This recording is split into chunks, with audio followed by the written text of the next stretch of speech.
Lebih konyol lagi, kenapa saya katakan konyol? Katanya itu uji coba, tapi median jalannya sudah dihilangkan. Saya merasa ada yang belum clear gitu. Koordinasi antara instansi Eksekutif terkait, eksekutif dengan mungkin dinas legislatif. terkait terhadap kebijakan itu. Apa gimana Pak sebenarnya? Itu kebetulan karena juga teman seangkatan saya juga itu. Oh, begitu, Pak? Iya, almarhumah itu gitu Oh, loh. kita baru tahu nih. Ternyata teman. Seangkatan Iya, kita, iya, tapi iya. beda nasib aja. Beliau wakil rektor, saya wakil rakyat. Iya. Gitu. Menurut Bapak, sebutkan satu saja prestasi Bupati saat ini. Nah, ini itu lebih parah lagi. Dan mungkin barangkali Pak, kalau Bupati lewat situ juga beliau bertanya-tanya, ini bupatinya siapa sih? Atau jangan-jangan karena Bupati Ponorogo 2 periode, menurut Bapak mitos atau fakta? Audio Jungle.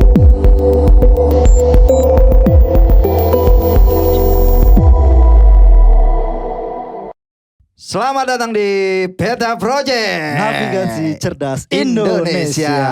Gokil, gokil, gokil. Malam ini kita berlabuh kemana? Ini agak berat nih Bapak kali ini. Asik. Serius, berat. Berat ya. Kemarin kita kan sudah bersandar di SMA 1. Bersandar di SMA 1. Sudah bersandar ke Harubuk juga. Harubuk juga. Jadi peta remaja sudah, peta pemuda sudah. Sekarang gilirannya peta elit. Idi langsung. Oke, kita akan bahas dengan topik meretas koridor legislasi DPRD Ponorogo. Wah, gokil, langsung barang sumbernya Bareng Bapak langsung dengan Bapak Narto. Sunarto SPD. SPD. Oke. Terima kasih Terima banyak. kasih, Tos Bapak. dulu Pak biar nggak selek Pak. Terima kasih, Pak. Asik. Ya, enggak Mike Pak. Amin. ya ini kayaknya asik kayak ini. Asik kayak gini Pak. Gimana Pak kabar Pak? Sehat Pak? Ge? Alhamdulillah. Alhamdulillah. Sehat. Bagaimana sampean Mas? Alhamdulillah Pak. Alhamdulillah. Sehat Pak. aja? Sehat. Sehat, Nah, sehat. Sehat kantongnya juga kan? itu yang Tidak agak kurang sehat ya Tidak kayaknya. sesehat ketua. Iya, tidak sesehat Kalau ketua. kurang sehat nanti lapor sama bos ya. Siap. Kalau Tapi gitu. BTW Bob ya. Sekali waktu lapor ketua DPRD juga enggak apa-apa lah. Boleh siap Bapak siap. Jangan lupa Siap. proposalnya nanti. Tidak perlu proposal lah kalau begitu. Siap. Kalau semuanya proposal itu namanya pejabat pelit itu. Iya. That's Jadi pejabat itu tidak pelit aja sudah lebih dari cukup Mas. Ih, kita pure untuk masyarakat ya Pak ya. Oh iya, Pure. jadi tidak Pure. perlu harus. Jadi pejabat itu ketua DPRD, bupati itu ada yang namanya dana operasional, biaya operasional. Itu tanpa proposal pun bisa ngasih sewaktu-waktu Iya. dan lebih dari cukup gitu loh. Oh, oke. Kapan-kapan diagendakan ngopi bareng Pak. Oh boleh. Siap. Kalau begitu Ya, ya. pembahasannya kalau di warung kopi biasanya agak sedikit dalam ya. Iya. Nah ini Bob salah satu yang gua Iya. seneng banget sama beliau ini Bob. Iya, gimana Gi? Jadi sebenarnya gue secara pribadi punya true story nih Iya, sama true story. beliau. Kalau Bapak ingat mungkin ya waktu gue masih mahasiswa. Oh iya. Waktu itu pernah ngundang beliau menjadi salah satu pemateri legal drafting Bapak. Oh iya. Di Universitas Muhammadiyah. Nah dari dulu menjadi anggota dewan sampai sekarang ketua dewan beliau seperti ini. Bersahaja, Iya. sederhana. Masih hobi main sepeda Pak? Alhamdulillah sekali waktu lah. Sekali waktu, Pak. Tapi menyempatkan diri lah. Menyempatkan Iya. diri. Tapi sebetulnya gue juga punya story sih, background Ada story juga, sama ya. beliau ini. Ada juga. Mudah-mudahan beliau juga masih ingat ya. Cuma agak sedikit kurang ajar sih kalau story gue waktu itu. Karena masih jiwa mahasiswa waktu itu Pak. Iya, Dulu itu pernah kita dalam satu forum diskusi publik begitu Pak.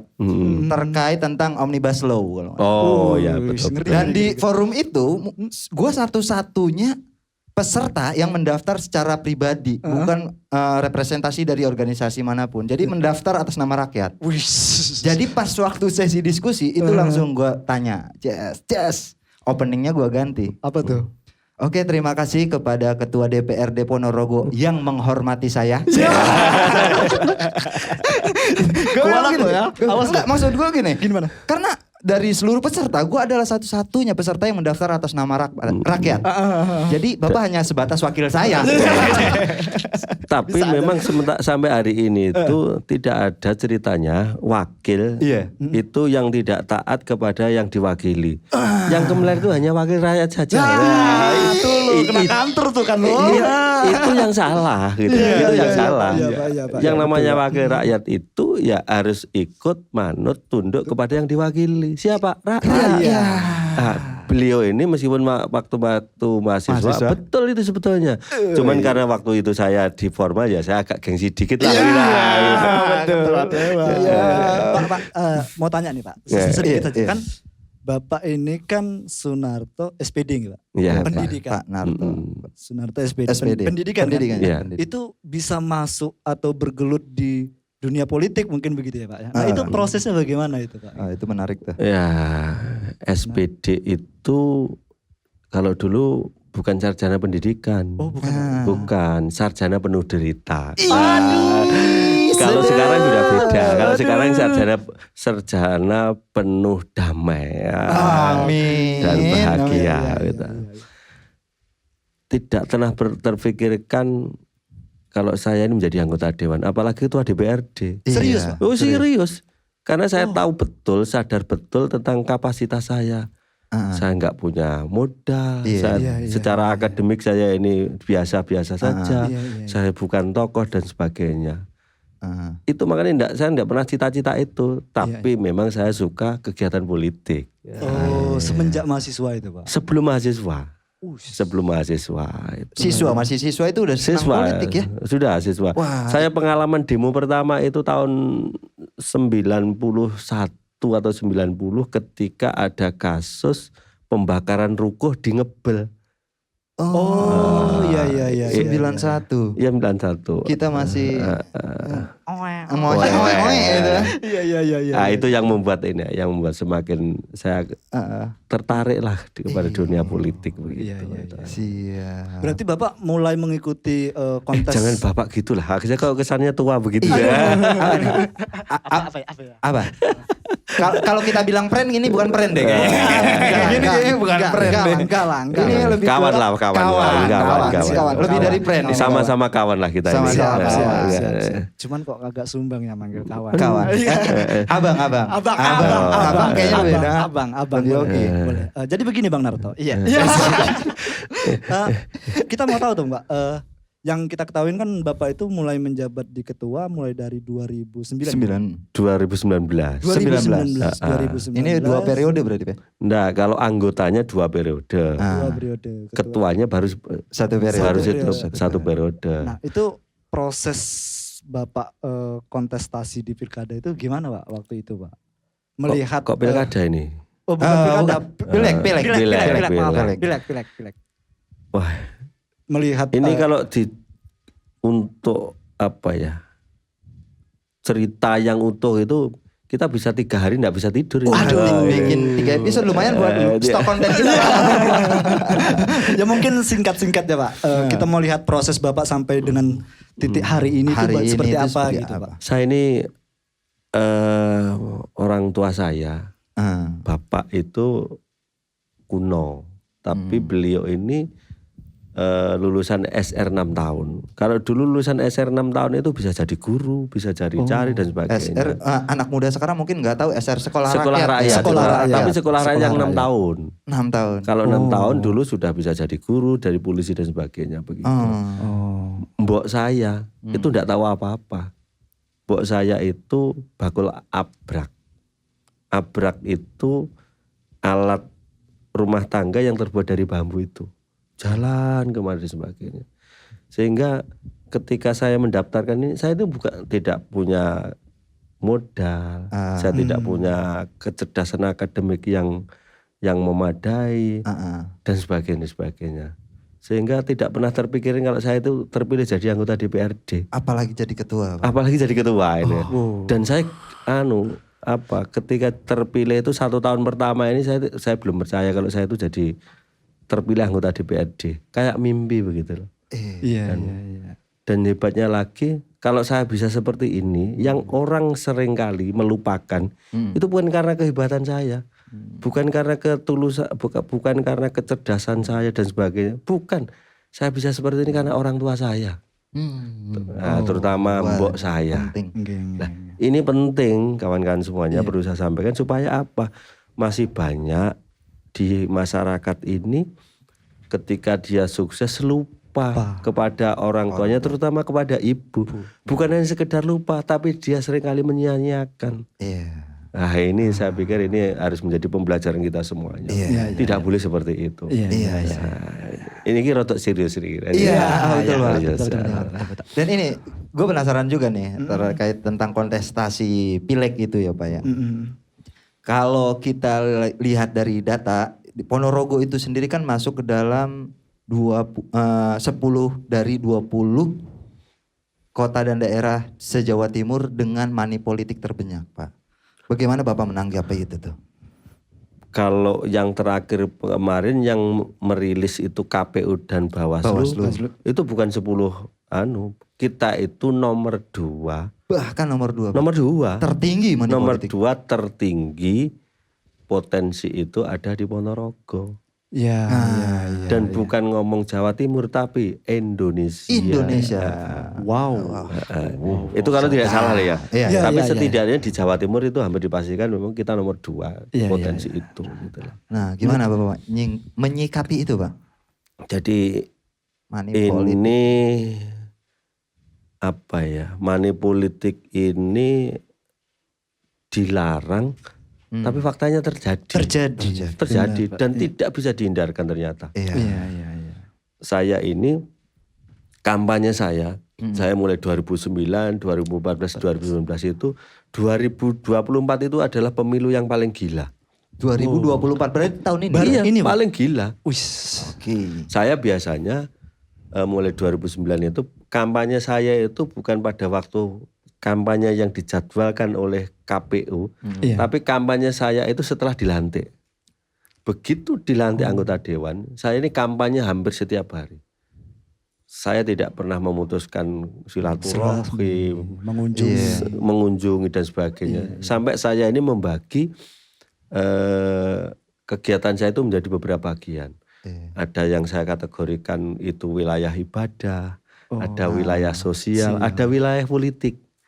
Kalau sudah ngomong wilayah ibadah ya sudah Fokus. Yang tahu hanya saya dengan yang sana.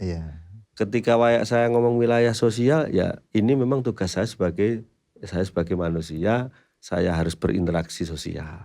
Tapi kalau sudah ngomong politik itu harus jelas. Saya bisa memperjuangkan apa, masyarakat bisa bantu apa. Itu ngomong politik dan ini harus rigid memang. Tetapi sebetulnya ini terlalu dangkal sebetulnya ketika kita berbicara. Cuman masyarakat ternyata masih pengetahuannya masih sampai sana. Nah, ini yang menurut saya bagaimana kita memberikan pembelajaran kepada masyarakat ini bukan pada waktu kampanye, bukan pada setelah kampanye. Bagaimana masyarakat ini tahu supaya yang dipilih ini benar-benar sesuai harapan mereka. Bukan hanya sekedar ketokohannya, bukan karena sekedar kecerdasannya saja, tapi bagaimana mereka memperjuangkan setelah dipilih itu. Yang seringkali di masyarakat ini kan menganggap politik ini penting, itu hanya sebelum prosesnya, pada hariannya, tapi tidak berpikir setelah pemilu. Nah, ini menurut saya justru jauh lebih penting dibanding sebelum ini. Nah, proses-proses ini yang saya pikir masyarakat harus tahu, tidak tertipu lah, atau tidak gampang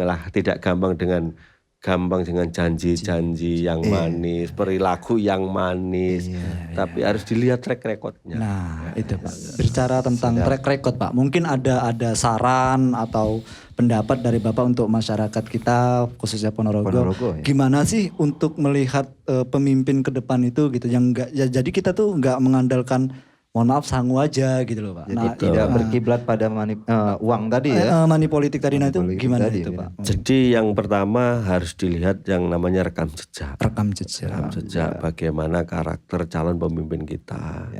Yang kedua kalau toh kita sudah tahu mengerti tentang rekam jejak calon ini, uang ini bukan satu-satunya parameter. Uang ini hanya sekedar pendorong saja.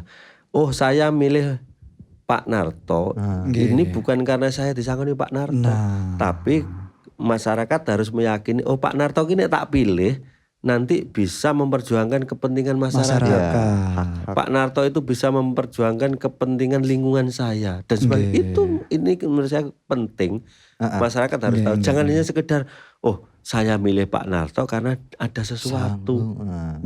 Kalau toh sama-sama ada sesuatu ini jangan menjadi tolak ukur yang pertama. Karena kita memang butuh pemimpin yang benar-benar kepentingannya untuk masyarakat. Ya, memang. Ya memang harus begitu. Harus begitu. Iya. Ketika bahwa kita sebagai pemimpin, apakah DPRD, apakah legislatif, atau eksekutif, kita ini wajib mutlak untuk menyejahterakan masyarakat. Ini harus diingat bahwa tujuan pembangunan kita itu ujung-ujungnya adalah untuk peningkatan kesejahteraan masyarakat. Kalau hanya sekedar bahwa sebagai pemimpin ini untuk kepentingan wajar saja, untuk makan, untuk kepentingan keluarganya, anaknya, dan itu lebih dari cukup. Yang tidak baik itu pemimpin itu kalau sudah rakus, semuanya diambil. Rakus itu yang bagaimana? Kita sudah dapat gaji, kita sudah dapat tunjangan dan sebagainya. Ternyata yang mestinya masuk kas negara tidak dimasukkan kas negara, mestinya tidak diambil. Ini yang menurut saya rakus. Apakah saya baik? Belum. Saya ini belum baik, tetapi saya setidak-tidaknya berusaha untuk menjadi baik.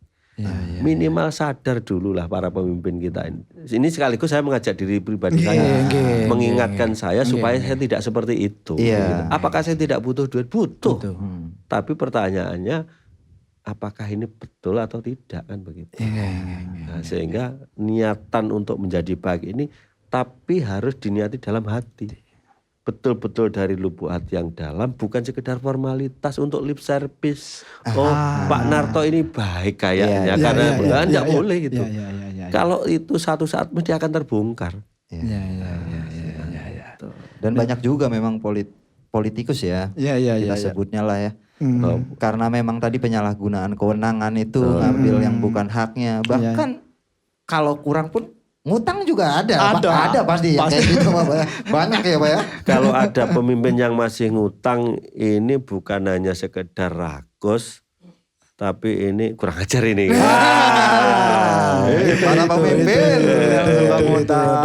apalagi sing diutangi kuwi masyarakat yang mestinya harus kita bantu. Ini kurang ajar banget kalau ini. Tapi apa Ponorogo ada ya kira-kira? Aduh. Tolong dijawab ya navigator ya. Iya, jawab di komentar. Ada nggak sih pemimpin yang kayak gitu? Itu biasanya politikus yang sindrom kayak gitu, Pak. Star syndrome ya. Star syndrome baru menjabat berapa hari ikat pinggang ganti.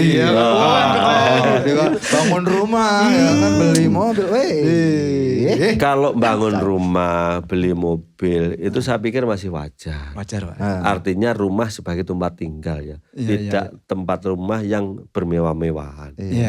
Apakah cukup?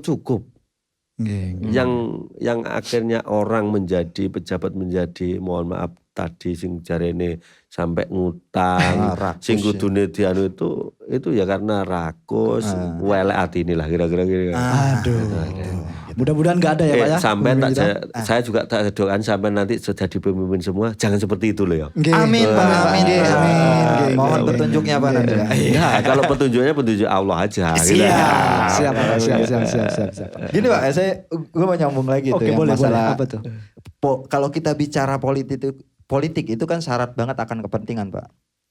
Nah, ini balik lagi ke kepentingan ya.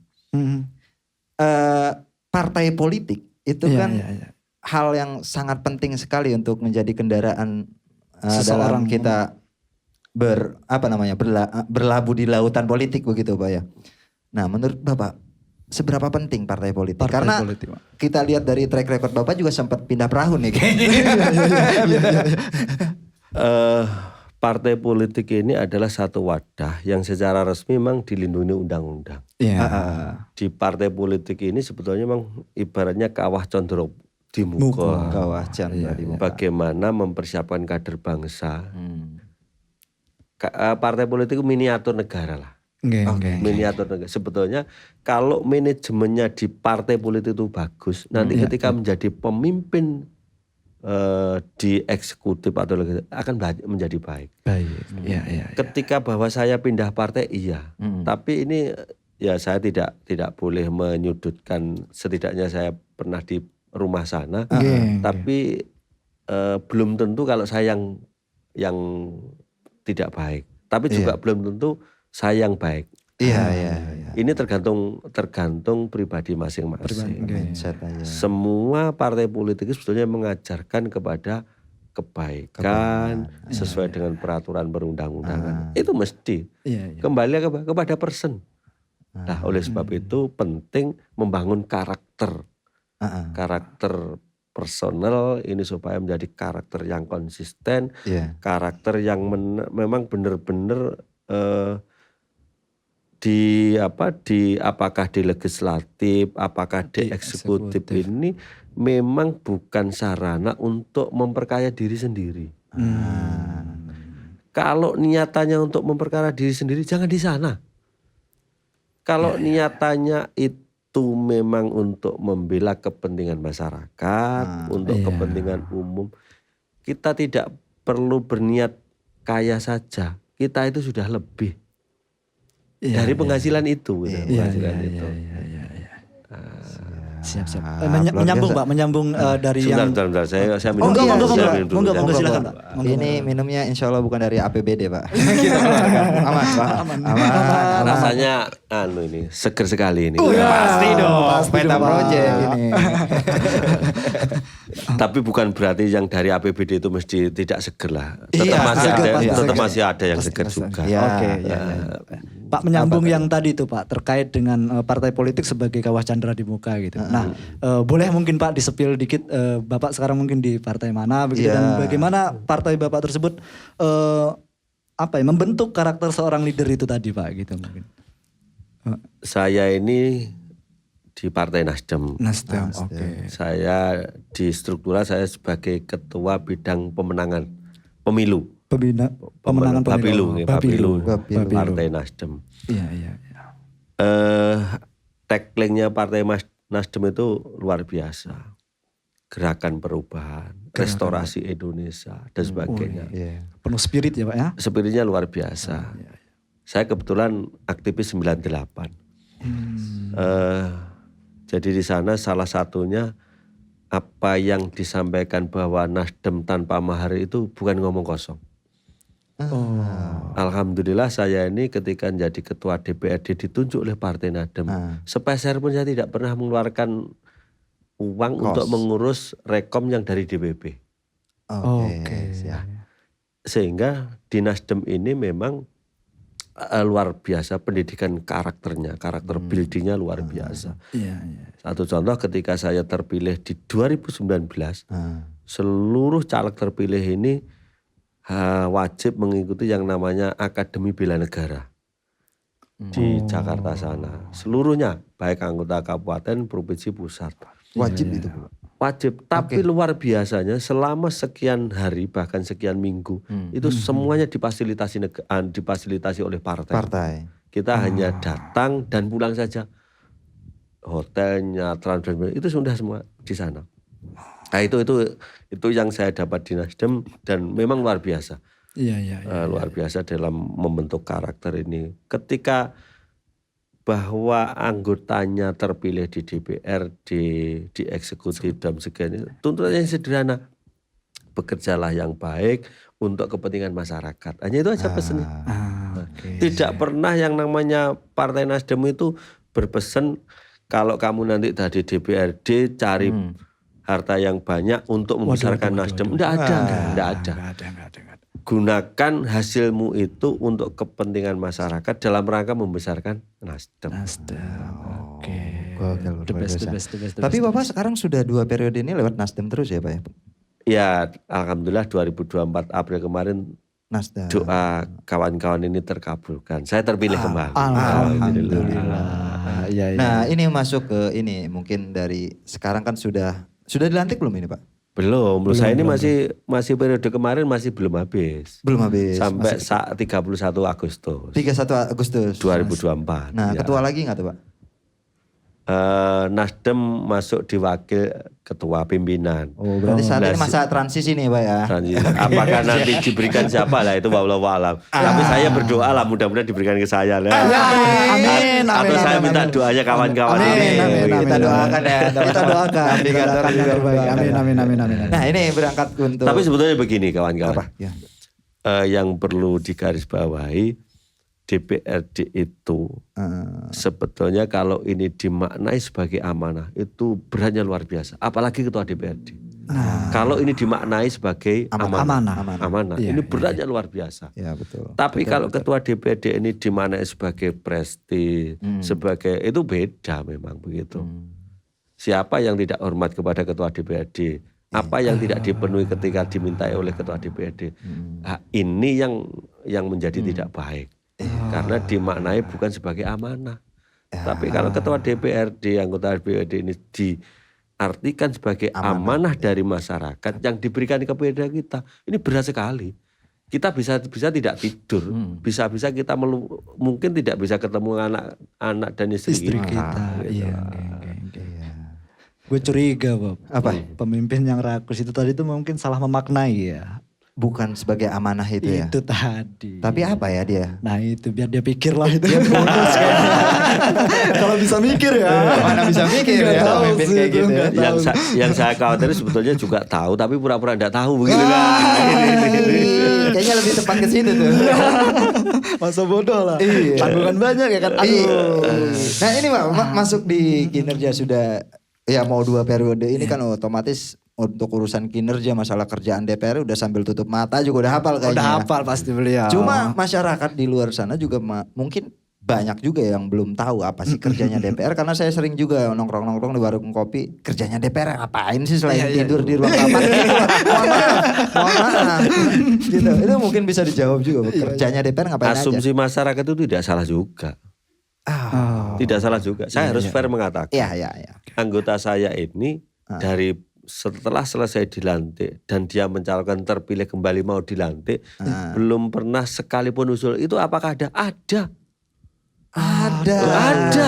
Makanya kalau masyarakat punya stigma seperti itu, masyarakat juga tidak salah. Tetapi memang itu tidak semuanya. Tapi ada ya Pak? Ada pasti. Oh aduh. Makanya itu tadi yang saya sampaikan. Masyarakat dalam hal memilih itu harus hati-hati. Ini poinnya nih. Gitu Penting lah. ini. Kalau tidak hati-hati ya itu outputnya. Datang. Kalau sudah masih mau datang itu masih mendingan. Syukur ya. Tidak pernah ikut rapat, tidak pernah datang. Kalau ada aspirasi dari masyarakat malah pintunya ditutup. Wah, tidak ada. Ini semakin kacau itu. Nah itu memang kita juga waktu mahasiswa mungkin sering juga ya ikut aksi gitu. Demo kan beliau ini memang terbuka. Sering membuka pintu silaturahmi massa ya. Selebar-lebarnya. Tapi kita kadang suka ini Pak, dulu pas waktu mahasiswa tuh suka beranggapan bahwasanya kita kalau ketemu DPR susah deh menghadapnya gitu. Iya. Makanya kita buktiin malam ini Peta Project bikin ketua DPR menghadap kita. Iya. Berhadapan maksudnya Pak. Berhadapan. Kita buat seperti itu. Kurang ajar lo.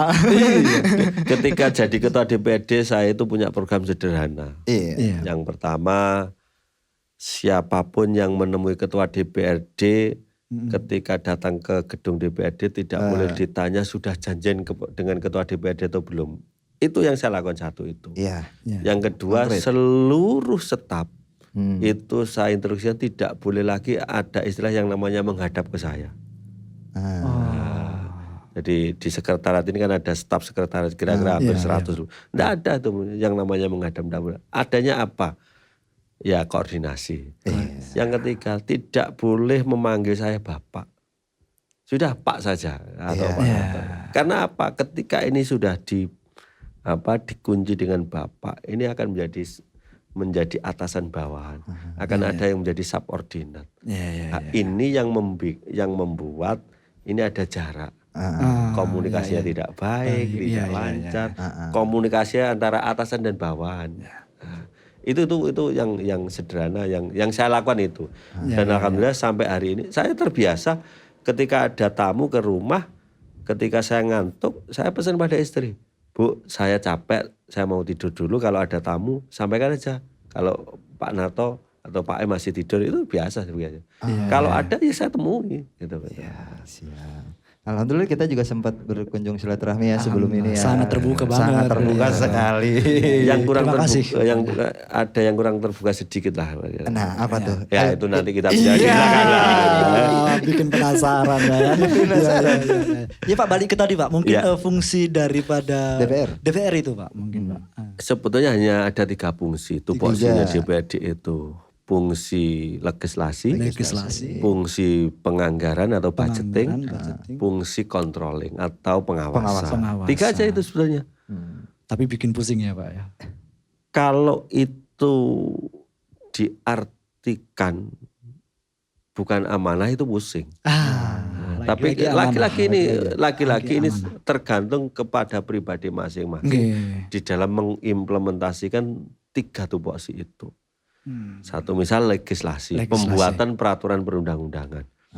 Pembuatan peraturan atau perda lah. Pembuatan perda ini tidak semudah, tidak sesederhana apa yang dibayangkan. Banyak sampai hari ini masyarakat ini, saya sudah ngobrol kepada ini kita akan jadikan perda. Nah, seringkali ini tidak dibuka, tidak diberikan informasi yang semestinya. Masyarakat dibodohkan. Masyarakat disesatkan dengan informasi yang tidak sebenarnya. Nah, ini yang tidak boleh. Jadi pembentukan peraturan daerah itu kawan-kawan semuanya masyarakat kuncinya 1. Jadi apakah peraturan daerah itu akan dibahas di tahun itu atau enggak? Kunci pertamanya apakah sudah masuk yang namanya Propemperda.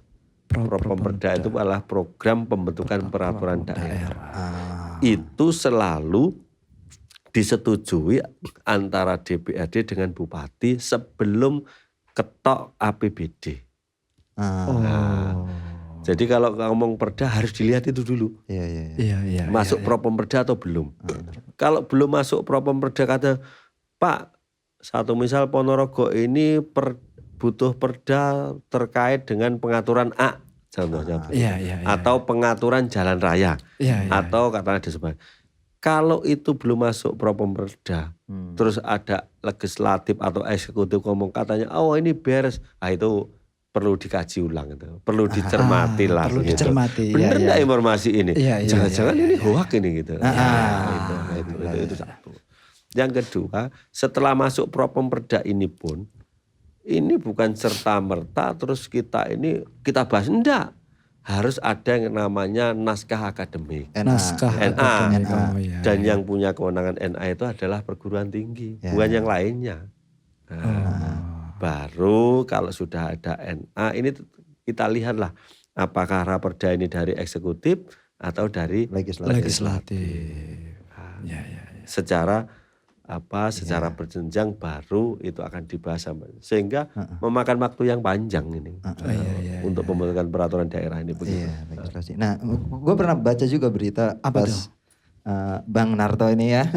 Bang Narto ini dilantik di tahun 2019. Waktu itu kalau nggak salah Bupati masih Pak Ipong ya 2019. Bupati masih Pak Ipong menghimbau bahwasanya DPR harus kerja lebih ekstra karena banyak PR yang harus diselesaikan. Nah, terutama legislasi tadi. Nah, PR-nya udah selesai belum tuh Pak? Alhamdulillah selama periode saya ini tidak ada satupun raperda yang belum tuntas. Terbaik. Sampai hari ini. Hari ini ada beberapa raperda.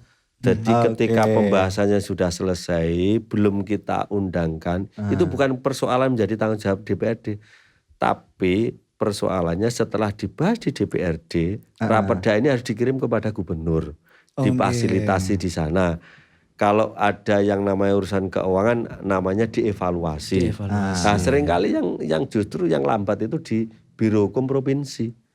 Jadi ada beberapa sudah kita selesaikan pembahasan di sini, tapi tidak turun-turun. Nah, contoh hari ini masih ada ada 2 raperda yang sudah baru bisa kita setujui, padahal sudah kita selesaikan membahasnya 1 tahun yang kemarin itu. Nah, udah lama ya Pak ya sebenarnya. Sudah. Nah, ini yang sering kali yang di luar ini digoreng. DPRD yang katanya yang tidak bekerja. Sehingga saya pastikan tidak ada satupun raperda yang di DPRD ini tidak tuntas dibahas DPRD. The best, terbaik Bob. Jadi pemilih Pak Sunarto insya Allah tidak akan kecewa ya. Tidak menyesal.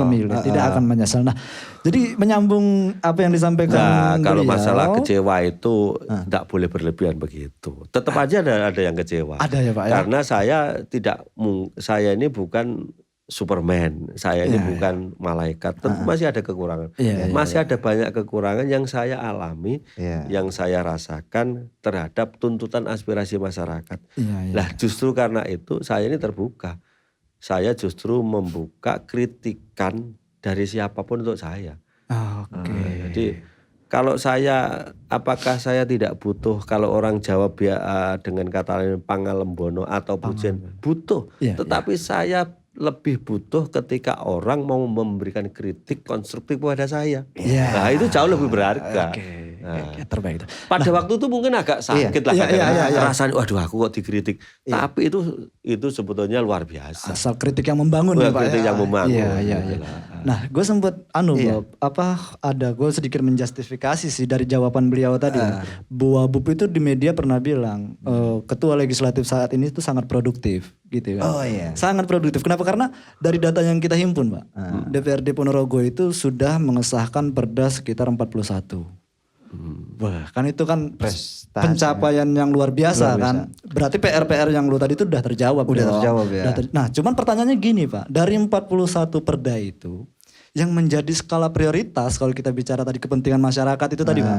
Nah, itu yang mana itu Pak yang menjadi perda apa aja? Ini jadi gini, kalau berbicara masalah prioritas, saya kan tidak hafal ya satu itu. Yang kedua, prioritas ini tergantung dari sudut mana. Contoh ini, ketika kita membahas peraturan daerah tentang hubungan pemerintah pusat dengan pemerintah daerah. Ini urusannya dengan pajak dan retribusi. Ketika bahwa ini yang yang menilai itu sudut pandangnya masyarakat mungkin tidak penting. Karena apa? Akan berdampak kepada masyarakat. Retribusinya naik, kena pajak dan sebagainya. Tapi karena ini tuntutan undang-undang dan harus kita lakukan. Nah, ini akhirnya juga menjadi skala prioritas. Makanya kita tidak bisa serta-merta mengambil satu kesimpulan perda ini apakah prioritas atau enggak bisa begitu. Harus dilihat konteksnya secara komprehensif, harus menyeluruh lah begitu.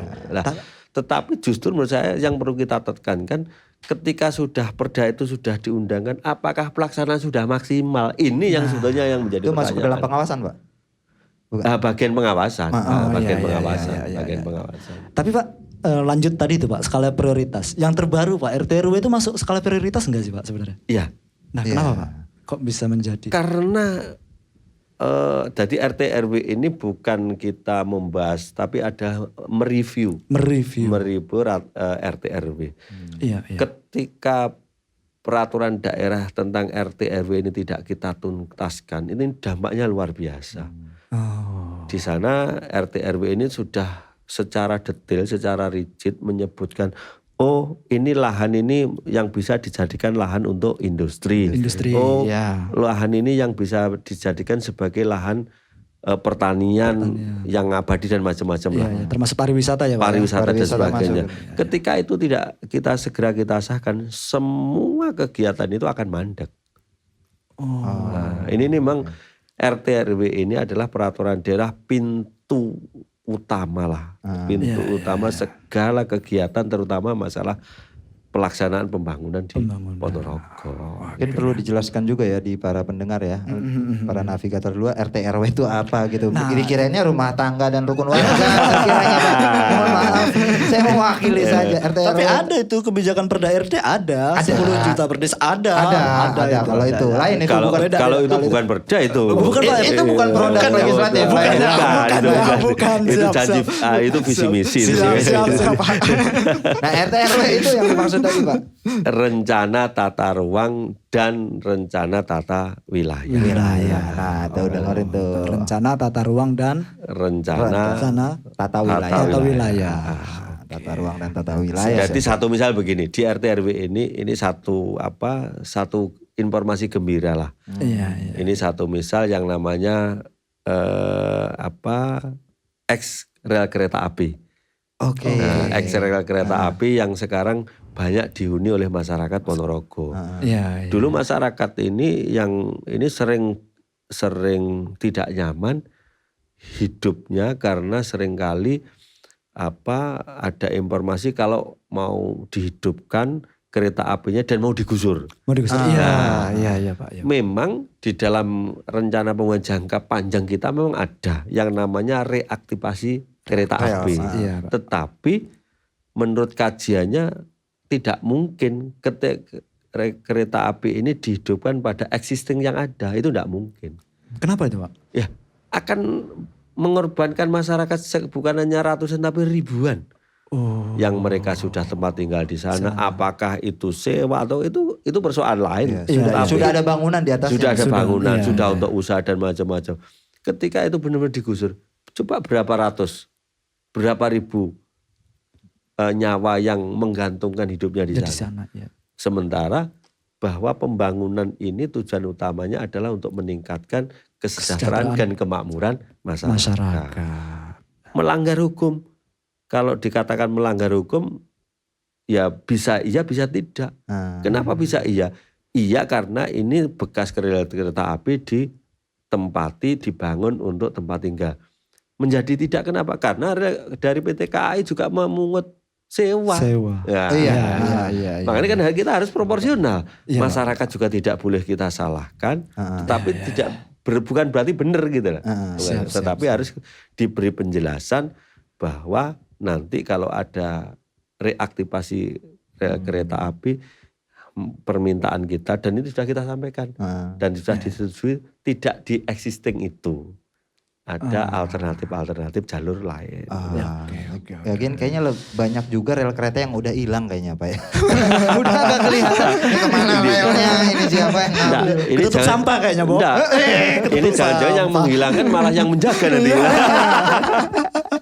Iya.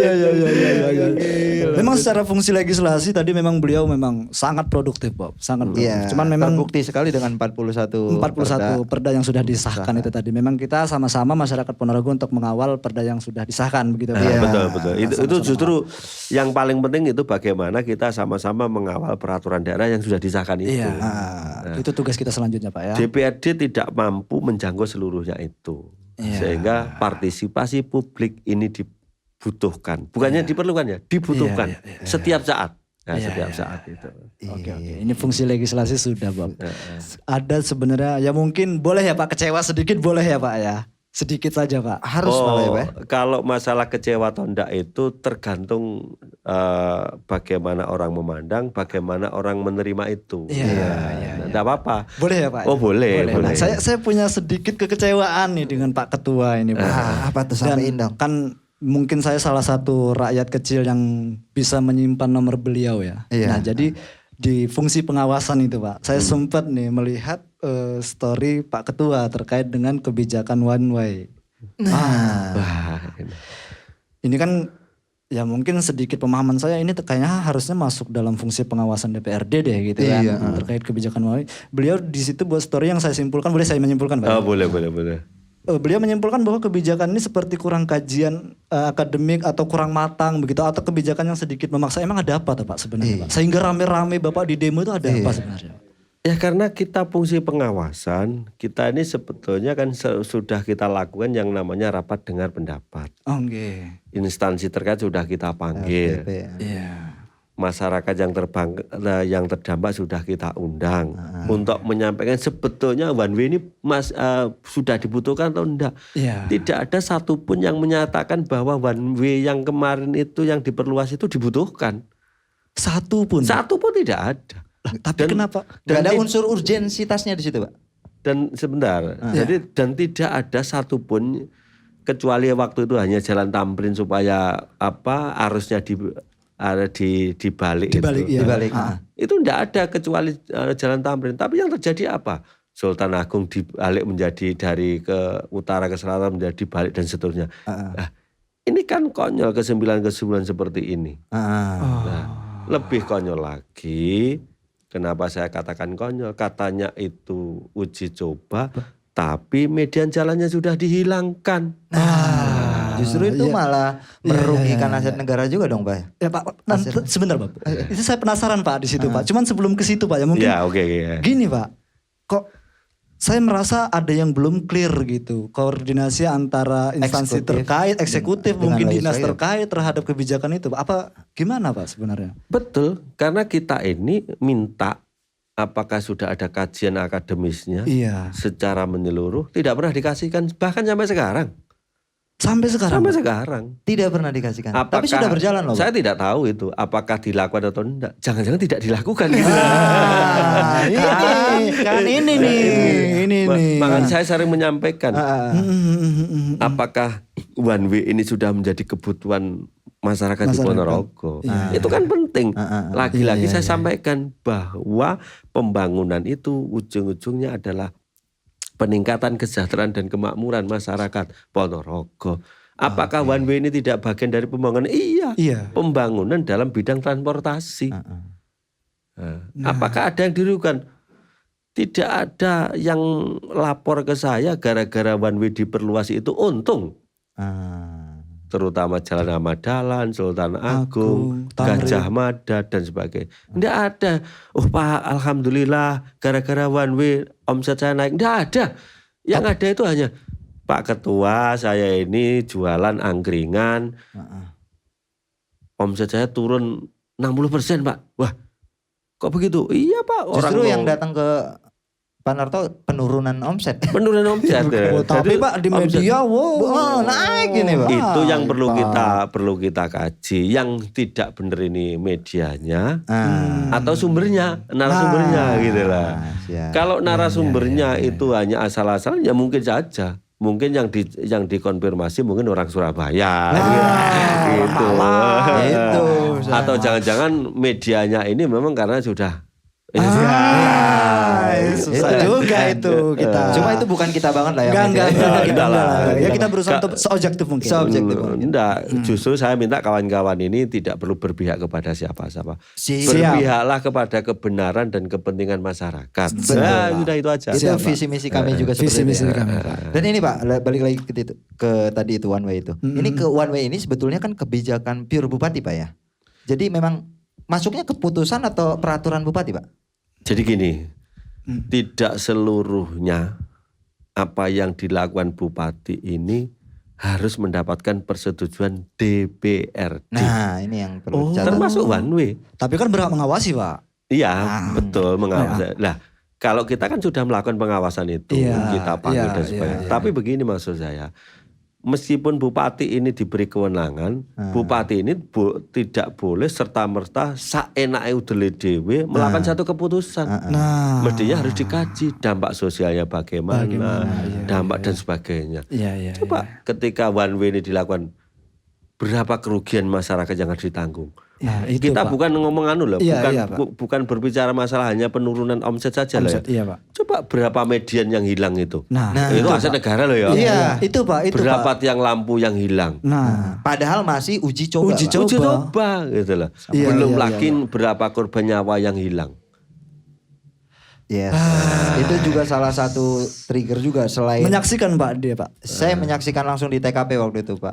Dan kebetulan itu adalah bunda kita ya Bob. Bunda kita. Orang baik banget. Dosen kita baik banget, sempat kaget juga. Wah gitu. Tapi kan kita membicarakan di sini ini korban itu kan bukan karena teman kita, bukan Iya, karena iya, iya. Bukan, tapi Pak. ini adalah masyarakat kita yang menjadi korban. Iya, Dan iya, faktanya iya. setelah dikembalikan menjadi double track ini, alhamdulillah kecelakaan hampir tidak kita dengar. Tidak. Iya. Pak. Ya kita sampaikan turut berduka cita ya masih. Iya, Masih apa namanya? Perasaan kita masih terbawa juga. Iya. Itu kebetulan karena juga teman seangkatan saya juga itu. Oh, begitu, Pak? Iya, almarhumah itu gitu. Oh, kita baru tahu nih. Ternyata teman. Seangkatan Iya, kita, iya, tapi iya. beda nasib aja. Beliau wakil rektor, saya wakil rakyat. Iya, gitu aja. Tapi sama-sama wakilnya gitu. Satu nih. Iya. Nah, lanjut ke tadi Pak. Ya mungkin walaupun terdengar apa ya Pak, mungkin sudah sepi begitu yang berbicara tentang one way Pak. Cuman bagi kita Bapak ya, kita merasakan itu ya kerugian itu tadi itu ya. Iya. Nah itu sebenarnya yang harus bertanggung jawab dalam hal ini siapa Pak? Ya pemerintah daerah. Aduh. Yang dirugikan rakyat lagi Pak. Rakyat lagi. Aduh. Jadi makanya ini menjadi menjadi tanggung jawab kita bersama, terutama DPRD. Iya. Karena ini aset. Coba kita hitung aja berapa miliar aset yang hilang. Ya tentu DPRD bagian dari pengawasan nanti akan mempertanyakan. Iya, harus itu Pak. Harus karena ini bagian dari amanat. Iya. Bukan kawan-kawan aja. Banyak di luaran sana yang secara tidak langsung ataupun langsung menyampaikan, loh Pak, kalau caranya begini yang sudah dibangun yang sekian miliar itu terus kemana Pak? Saya juga enggak tahu itu. Malah kemarin ada yang bilang, itu tiang lampunya bagus-bagus loh Pak. Kemana ini? Tapi by the way, ini kita attack tanggal 19 Maret. Dan saya melihat dari data yang di informasi publik di DPR. Iya. Itu ternyata keputusan bupati tentang one way itu tertanggal 19 Maret juga. Jadi otomatis saat ini sudah 2 bulan. Genap 2 bulan. Ya. Dan Genap kalau 2 bulan. kita menyalahkan bupati seorang, saya rasa kurang seimbang juga. Karena yang saya lihat di keputusan bupati itu ada 3 orang juga yang, ada 3 lembaga juga yang menandatangani itu Pak. Yang pertama itu ada Sekda, Sekretaris Daerah. Yang kedua ada Asisten Perekonomian dan Pembangunan, dan juga Dinas Perhubungan. Nah sebetulnya kan yang bertanggung jawab tidak hanya bupati begitu. Kita kalau mau fair-fairan ya. Jadi ada juga orang-orang di sekitar Bapak Bupati kita yang perlu juga dipertanyakan pertanggungjawabannya begitu Pak. Ya kalau memang kita pengen objektif begitu. Tetapi pertanyaannya apakah yang disebutkan itu sudah melakukan tupoksinya sebagaimana? Satu misal, gitu, sebagai asisten sudah memberikan masukan sebagaimana mestinya. Iya. Pak Sekda ini mestinya tidak boleh, harus begini-begini. Pak Sekda juga begitu. Apakah Pak Sekda juga sudah melakukan kepada Bupati? Pak Bupati mestinya begini-begini. Itu sudah atau belum? Terutama leading sektornya. Siapa? Kepala Dinas Perhubungan. Karena yang paling bertanggung jawab memang Kepala Dinas Perhubungan. Tetapi pertanyaannya lagi, apakah Kepala Dinas Perhubungan ini sudah melakukan tupoksinya secara menyeluruh atau belum? Jangan-jangan Kepala Dinas Perhubungan melapor kepada Bupati tidak benar. Atau jangan-jangan Kepala Dinas Perhubungan ini melapor kepada Bupati sebagaimana sudah maksimal, tapi Bupati yang tidak mau. Ini harus clear juga. Harus clear juga. Artinya ini. kalau bertanggung jawab ini memang harus semuanya secara berjenjang. Tetapi mau tidak mau yang namanya Bupati memang bertanggung jawab, seluruh pemerintah daerah ini adalah Bupati. Itu clear kalau itu. Tidak ada yang namanya kopral yang salah itu. Yang salah tetap jenderalnya. Oke. Wah, banyak banget. Seru sekali ya. One way sudah tadi Pak. Cuman enggak, bukan seru-seruan, tapi ini kan memang ngobrol gayeng kan ini. Iya. Ini Pak. Ini yang enggak kita dapetin ya di luar. Pak, tadi one way sudah Pak. Nah, kita juga pengen flashback ke belakang sedikit Pak terkait dengan fungsi pengawasan. Sampah sudah selesai Pak? Sampah ini harus kita akui belum tuntas. Belum tuntas. Oh. Apa Pak? Ada kendala mungkin Pak? Sampai hari ini tuntutan kawan-kawan mahasiswa, tuntutan kawan-kawan yang terdampak belum terselesaikan semua. Contoh, ketika bahwa sampah ini berdampak kepada lahan pertanian dan penurunan pada hasilnya, sampai hari ini belum ada yang disentuh, belum ada rewetnya, belum ada pengganti dan sebagainya. Yang kedua, yang masih pengelolaan yang masih berdampak kepada lingkungan. Apakah sudah selesai? Belum. Apalagi ini diperkuat, Ponorogo tidak bisa mendapatkan adipura karena salah satu catatannya adalah pengelolaan sampah yang belum maksimal. Artinya ketika kita sudah ngomong maksimal, tapi ternyata ada tim independen yang menyatakan memang belum selesai. Itu objektif Pak, objektif itu. Objektif iya, gitu Pak. Ini bukan persoalan suka atau tidak suka, tapi ini kita ngomong objektif, ngomong kenyataan yang ada di lapangan. Di lapangan. Tapi kan adipura itu salah satu janji juga mungkin untuk dari Bupati ya Pak ya. Sempat menjanjikan juga kalau Ponorogo bakal aduh sakit hati kita. Adipura. Dan ternyata faktanya adipura menjadi pura-pura. Aduh. Kalau ini saya tidak ngomong loh ya. Karena saya tidak pernah setuju ketika ada kepura-puraan gitu. Ini saya afirmasi dari pernyataan Bapak tadi. Cari aman kita pegangan dong. Aman. Aduh, Bob. Dampak sampah. Terus hasil pertanian menurun. Dan ini kita nggak dapet.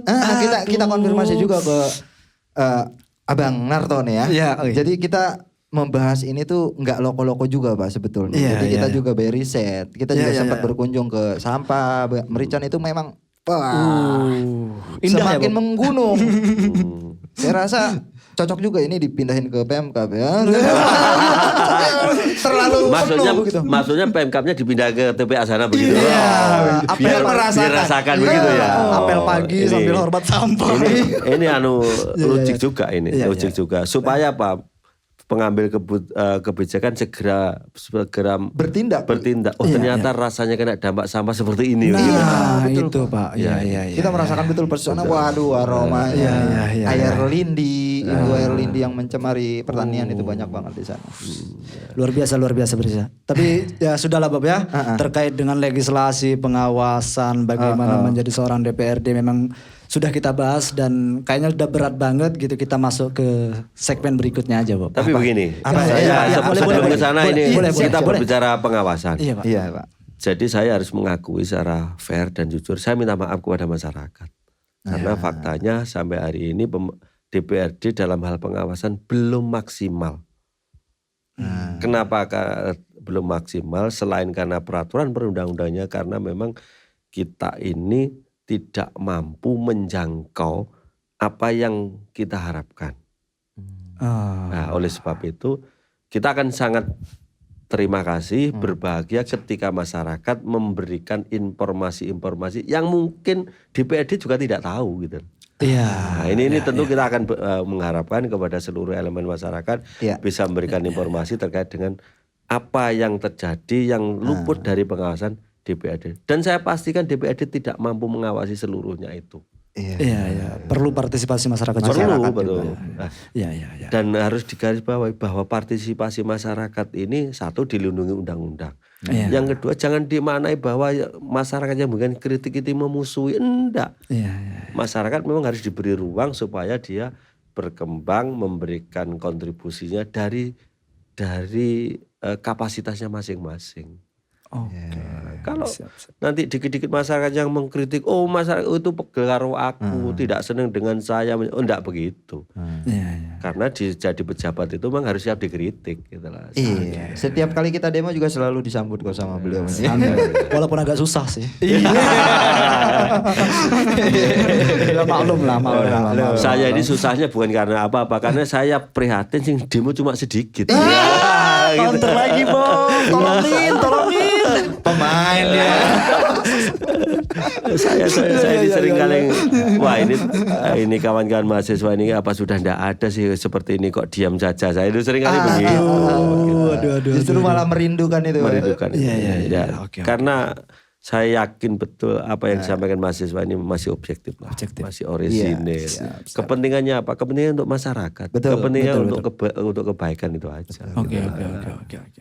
Oke, langsung ya. Boleh. Karena udah banyak juga nih kita Banyak masuk banget, segmen terakhir Pak. Namanya PDKT. Wah ini. Pertanyaan di luar konteks. Wah. Seru nih. Ya, lu mau tanya apa, Bob? Gue dulu deh ya. Boleh, lu tanya dulu. Pak, saya dari dulu sih sebetulnya pengen mempertanyakan ini Pak. Saya penasaran banget. Menurut Bapak, sebutkan satu saja prestasi Bupati saat ini. Apa ya? Wah ini saya Mikir lu. Coba Nah, cari. Saya harus subjektif. Iya dong. Saya objektif. Prestasinya gampang bergaul. Gampang bergaul. Oke. Terus apa lagi ya? Prestasi ya itu ya, Pak. Prestasi lah. Prestasi, masuk. gampang bergaul. Terus yang kedua ya meneruskan mengerjakan kemarin, pengerjaan pen tahap kedua, utang itu. Sedap. Tapi gue penasaran, kalau menurut lu prestasi Bupati apa? Apa ya, Pak ya? Ngecat patung mungkin. Itu prestasi. Tapi betul ya, membuat seluruh patung menjadi albino itu prestasi. Ya prestasi. Prestasi itu, Pak. Prestasi karena semuanya menjadi putih. Iya, susah kita nyari kapasitas cat satu warna dengan kapasitas banyak itu susah. Susah itu prestasi. Itu prestasi juga itu ya, boleh. Ada lu? Mungkin PDKT? Ada. Ada. Saya punya PDKT satu nih, Pak. Bapak kan tadi bilang hobi bersepeda, Pak. Iya. Kalau suruh memilih nih, Pak ya. Seru. Mendaki di gunung sampah atau bersepeda di jalan yang berlubang, Pak? Wah, ini pertanyaan yang ini sama sulitnya. Enggak, Pak. Mendaki bersama bersepeda kok sulit ya, Bob. Mendaki di gunung sampah atau bersepeda di jalan berlubang? Berlubang. Saya milih bersepeda yang jalan yang enak aja. Semua masyarakat kita rindu itu, Pak. Tolong. Itu yang sebetulnya saya ini tidak begitu pede ketika menghadapi masyarakat pinggiran. Saya ini sebagai wakil rakyat yang konon kabarnya sudah diberi amanat, tapi saya belum mampu memperjuangkan kepentingan masyarakat di pinggiran ini. Masih ada waktu, Pak. Bulan apa nih? Juni, Juli, Agustus? 3 bulan, Pak. Saya sudah sering kali mengingatkan Pak Bupati dan kawan-kawan, ayolah. Bahkan kita sudah ada dokumentasinya kok. Bagaimana pembangunan ini bisa proporsional, bisa adil. Artinya bagaimana desa ini justru penyumbang terbesar kontribusinya terhadap pembangunan ini. Masyarakat yang paling banyak tinggal itu juga di desa, bukan di kota loh ya. Bukan berarti saya anti pembangunan kota. Kota tetap ditata, tetapi jangan meninggalkan desa. Ini saya pikir. Makanya kalau saya milih tadi, saya ini juga punya harapan bagaimana saya nanti bisa mendorong lagi kepada pemerintah daerah, jalan-jalan desa ini bisa baik seperti 5 tahun yang lalu lah begitu. Amin. Apa itu harapan kita juga ya, masyarakat Ponorogo. Amin. Itu gua kalau jalan-jalan ke daerah sana, ke mana ini? Sana mana tuh? Selatan, sana. Waduh. Ini masih Ponorogo, ini punya bupati apa enggak di sini ya? Aduh. Masih punya DPRD enggak ya? Saya pikir pertanyaan begini, ini masuk wilayah Ponorogo atau bukan? Ya itu lebih parah lagi. Dan mungkin barangkali Pak, kalau bupati lewat situ juga beliau bertanya-tanya, ini bupatinya siapa sih? Atau jangan-jangan karena mobilnya terlalu enak akhirnya nggak terasa. Itu dia. Ada PDKT lagi? Ada lagi. Ada lagi nih Pak. Oke, di Ponorogo ini kan ada ini Pak, istilah Bupati Ponorogo 2 periode. Menurut Bapak mitos atau fakta? Kalau sampai hari ini fakta. Sampai hari ini fakta ya? Sampai hari ini. Kenapa, fakta. Pak? Mitos Bupati Ponorogo 2 periode. Mitos atau fakta? Fakta. Kalau ini mitos kalau ini. 2 periode. 2 periode. Periode. Sampai saat ini masih mitos Pak ya? 2 kali periode toh. Iya. Enggak pernah terjadi. Sampai hari ini enggak pernah terjadi. Kenapa itu Pak ya kira-kira?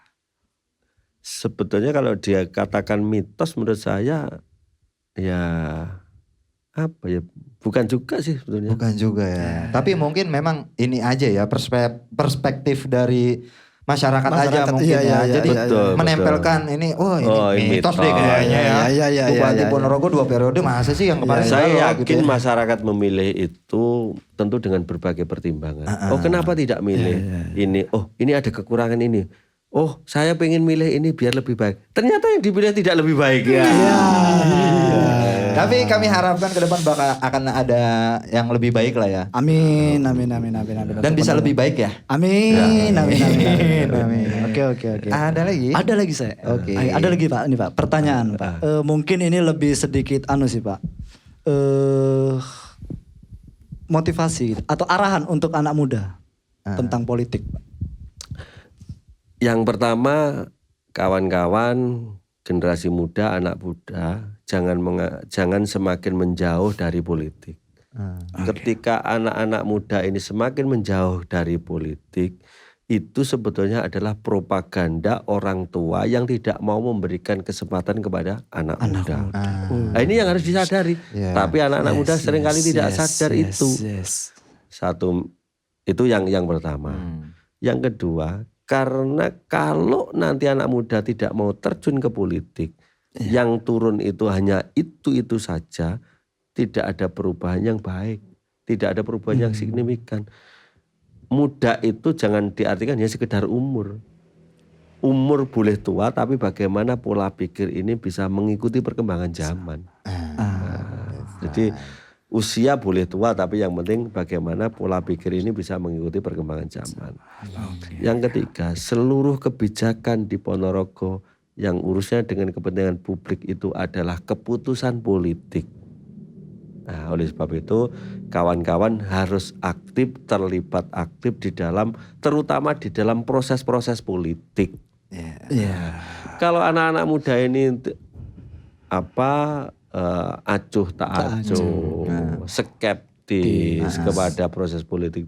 Ya yang milih orang-orang tua, mohon maaf dengan tidak bermaksud mengecilkan orang tua, tetapi ya dinamikanya akan menjadi kurang.